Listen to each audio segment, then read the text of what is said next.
Joining us back here at the New American is Congresswoman Cammack. Congresswoman, thank you for joining us again at the New American. Hey, thanks so much for having me back. So a few weeks back, you posted in one of your Facebook Live videos, you were going through a bill, the so-called America Competes Act, I believe it was, which supposedly, the way the Democrats were selling the bill, because this was their bill, they were selling it as a bill that would give America an edge when it comes to with other countries, specifically against China. But as you were going through the legislation, you saw that it does more of the opposite than what it claimed to supposedly do. Can you tell us a bit about what was in that bill, which has not received a lot of publicity in the news media?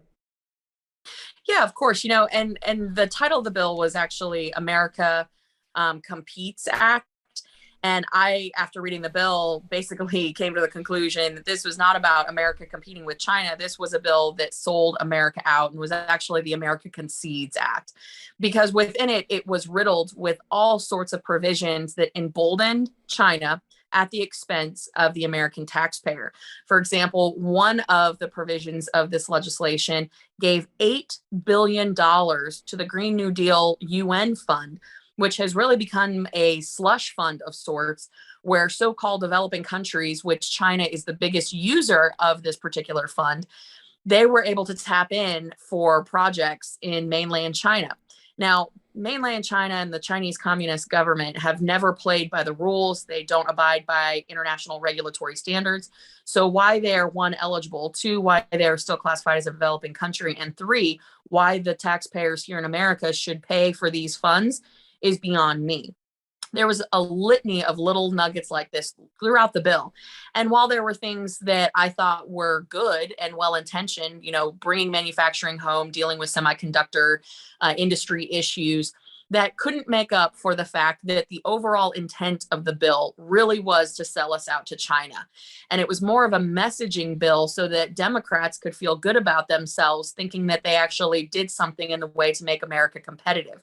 But what we all know is that if we want to make America competitive, you put America first. You lower the tax rate. You get rid of the regulatory burden. You allow the small business owners and industries to have that long-term certainty so that they can invest and really create the jobs, because we know that government doesn't create jobs. Private industry does. And this bill was counterintuitive to that. So that's why I call it the America Concedes Act. If we're truly serious about countering China and being more competitive in the global marketplace, we need to start by making serious reforms here at home. Now, when you brought up some of these criticisms to your colleagues there in the House, did you get any backlash? From Democrats with regards to what you were bringing out? Well, they shot down and voted down my amendments to strip funding for the Green New Deal initiatives within the bill. In fact, they shot down a lot of our Republican amendments to the bill to try to make this bill more of an America First bill. And I think at the end of the day, it's no surprise to either side. The Democrats are not surprised that the Americans are fighting to try to keep our taxpayer dollars here at home. And we're not surprised that the Democrats have become emboldened and supported and advocates for the Chinese Communist Party. After all, the liberal left wants to create a communist socialist utopia here at home. So I don't think anyone's surprised anymore about the amendment process or how we message when it comes to these legislative initiatives. I just wish that my colleagues on the left would start putting America first instead of America last, as their legislative agenda has reflected in the past 58 weeks. Absolutely. And speaking of the far left Democrats, recently you were on the floor of the House on a video that's also on your Facebook page, where you're addressing the then Speaker of the House at the moment and quoting how she says that she needs private security for her own safety because she's had threats made against her that she claims. But yet at the same time, she's calling for defunding the police. Now, can you, Yes. Are the Democrats, have they gone totally hypocritical when it comes to the safety of Americans? How does that, because that speaker at the time didn't her claim is that we need to move those funds that go to the police to go to these other sort of socialist welfare programs to save people's lives. But how would we be saving lives by defunding the police? Well, we wouldn't. And that's, that's really the root of the issue here, is that these programs that the liberal left wants to push are not designed to help people out of poverty or make them safer. These programs are designed to trap people in poverty and to make them dependent on big government.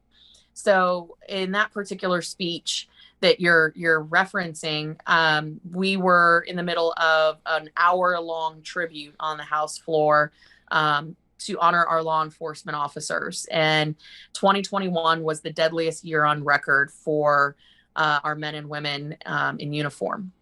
We had the honor of leading this. It's called a special order. We were leading this, and I had several of my colleagues join me in paying tribute to law enforcement officers in their districts and telling their stories, in some case, some of those that they've lost. And it was none other than Representative Cori Bush in the speaker's chair for that hour-long tribute. I did not plan that.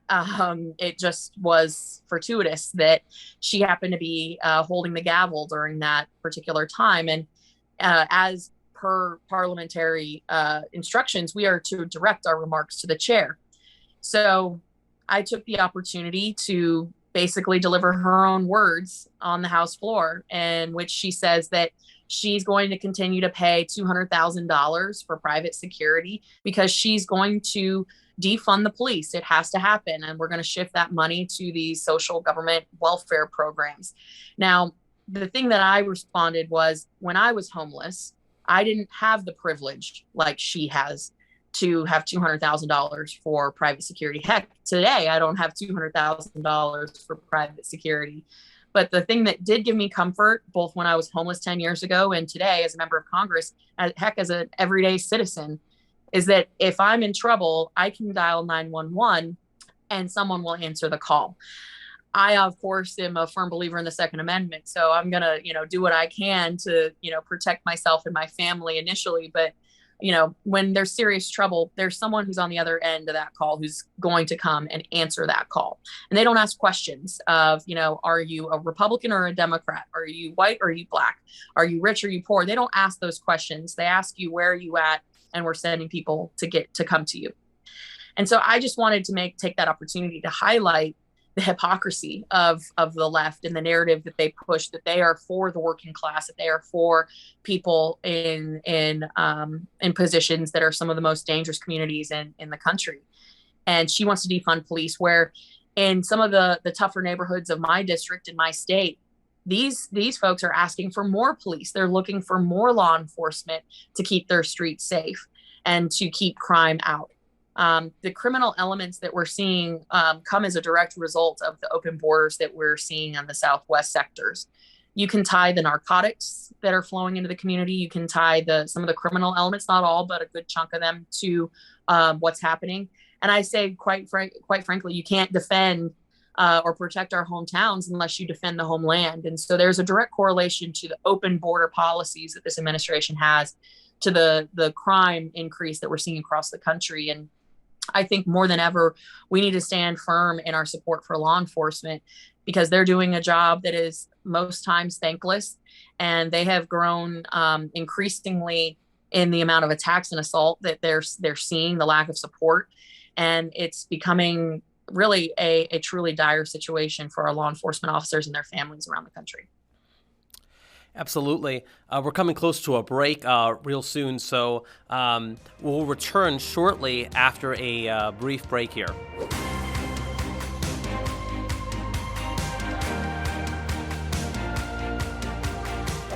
Joining us again on here, The New American, is Congresswoman Kat Cammack. And in the first half, Congresswoman Cammack, you mentioned the U.S. border issue. Now, you've called for the impeachment of DHS Secretary Alejandro Mayorkas. Why do you call for his impeachment? Because he has violated his constitutional oath to uphold the Constitution and exercise and execute his duty as Secretary of Homeland Security. He has endangered every single American in the United States by enforcing or refusing to enforce current U.S. law. He has continued to subvert law. He has refused in front of congressional panels to answer questions with honesty and truthfully. And his continued abuse of power in subverting Supreme Court rulings, refusing to uphold Title 42, to enforce the MPP, Remain in Mexico program, to continue to do these things means that he is no longer eligible, in my mind, to hold the office that he does. And so I have been vocal in saying that he has got to go. We will initiate impeachment proceedings against him. It is a clear, in my mind, argument that he has refused to uphold our Constitution, specifically Article 4. And so, with that in mind, I think we have a clear-cut case to remove him. But even with his removal, we're going to see challenges because the directives are coming from the White House, and that is a tougher road to hoe, because really that's when you get into definitions of high crimes and misdemeanors, and what is that defined at? And our founding fathers purposely gave vague interpretations. So it's really going to be a battle. But I think at the end of the day, Americans are hungry for accountability, and we are going to deliver that. And speaking of the U.S. border, you recently sent a letter to Mark Zuckerberg, CEO of Facebook and Meta. What were you writing to him about exactly?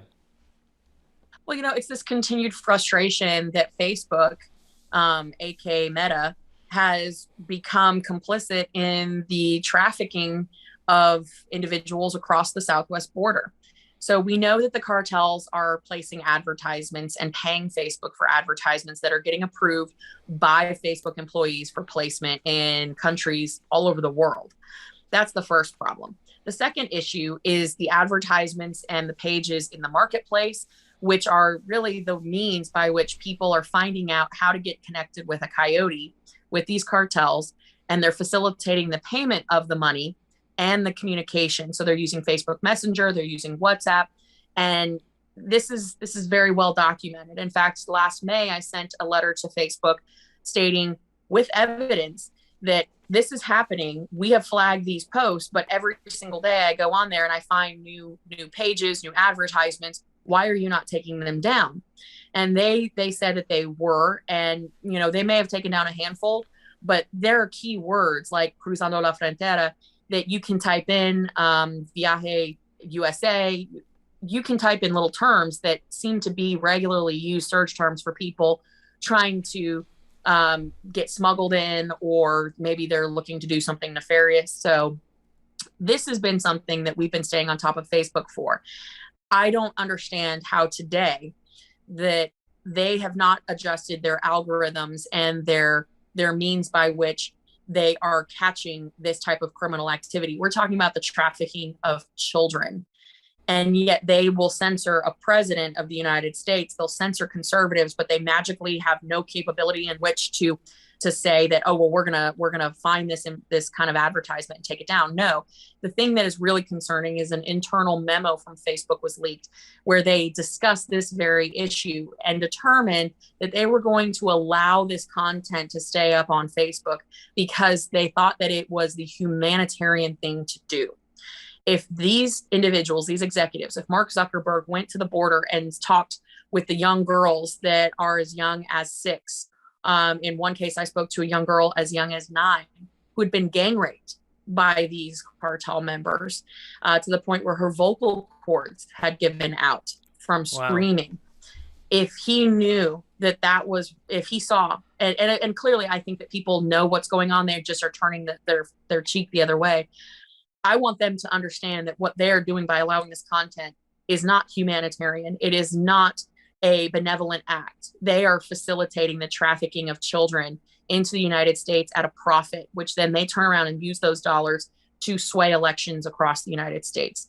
That's why we're not going to let this issue go. We are going to continue to fight on the human decency and dignity side of this and against the cartels, and to make sure that these Zuckerberg bucks don't get into our election systems. It's really blood money from the cartels. This is really quite shocking when you say that you wrote this letter back in May Right, at least initially, and here we are. It's mid-February, and what you say is it's happening still today. In fact, right before we recorded this interview, I did what you suggested in a previous interview that you had done, and I typed in those phrases: "Cruza la frontera," "Cruza a USA," "Vieja USA," and in fact, there was one that came up earlier today prior to recording this.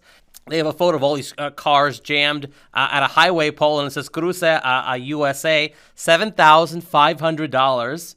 And this is from Mexico City. It says "Cruza a USA, solo gente seria y de trato que tenga para pagar no preguntas," which translates to, they had a poor translation, but fortunately I can translate it better. It says "Crossing to the USA, only serious people who have the ability to pay and do not ask questions." And there were many of these, mostly in that range. There was another one I read earlier today, said, "Te ayudo a realizar tus trámites para ir a trabajar a Canadá por tu cuenta, sin intermedios." We'll help you get into Canada without any intermediaries from Mexico to Canada. And then there was another one that was quite different, but very similar. Offering someone to study and work in the United States. And the photo for the ad shows like this young college student girl, and it gives the impression that we'll help you get into the United States to study, get you a schooling and a job. But the account that the seller or the person who put the posting only has a photo of themselves. There's no other information, no connection to the Mexican consulate, State Department, or any university in Mexico that could have a legitimate program. So this is really a serious problem, and hopefully Facebook will take this into consideration, because even I myself was not able to report these to Facebook because there was no option to report criminal activity. There's options for scams and nudity and other explicit content, drugs, but there wasn't anything for trafficking or any illegal criminal activity. So hopefully Facebook will address this concern of yours, because it is a legitimate concern. So of course we thank you for standing for that. But you know, it's interesting that Facebook apparently tells you that they can't stop this, because a person cannot type the phrase COVID-19 or vaccine on Facebook, whether for or against. Doesn't matter what you say. You could say, "I got my vax today, you should get yours." You can't even post it on Facebook without a little CDC ad coming up. So they're able to pick up key words when they want to, but terms like cruce, frontera, viaje, nothing from Facebook there. It's just free game. What do you make of that? Well, I mean, you're 100% right. They clearly have the technology in order to pick up keywords and phrases and flag them and document them. For example, I gave a speech about the Halt Fentanyl Act, by which every single Democrat voted against that bill. But in my speech, I had, marked the fact that over 100,000 people died of overdoses in 2021, and that the number one killer of people aged 18 to 45, it's fentanyl. It's not COVID, and it is not climate change, as the Democrats would lead you to believe. And Facebook actually marked my speech as false information dealing with climate change, even though I had not talked about climate change. I had just mentioned climate change. And so they have capabilities, and they definitely target conservatives. We know that. I think that this is where Section 230 reform is going to be instrumental as a starting point, but there's a lot of work that we have to do to really rein in these big tech companies that have become the new public square. And we have this very interesting dynamic of private industry and businesses, as well as the constitutional liberties that we as Americans enjoy and need to be protecting. So this is going to be an ongoing battle, but I think we can start by saying we shouldn't be allowing the cartels to advertise on Facebook. Absolutely right. Well, of course, we are almost out of time right now. I would invite all those that are hearing and watching this to visit thenewamerican.com for more articles and videos like this. Also, check out the Freedom Index, where you can find Congresswoman Cammack score at 100%, and also your Congress person as well there. Thank you, and God bless.